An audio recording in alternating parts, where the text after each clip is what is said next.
رابشو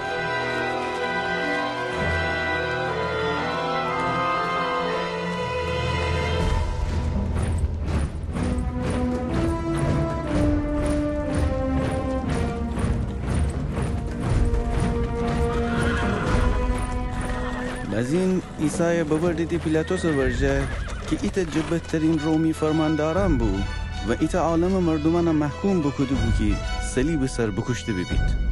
شما ای چی خریدی؟ اونم صبح به زودی؟ انا بیدیم که همین قوم گل زنده بود.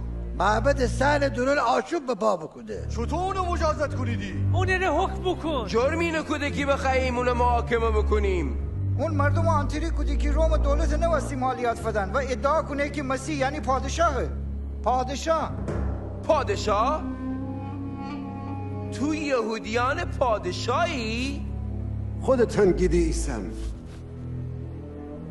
او جلیل جا شروع بکوده و حسد های فرسنه.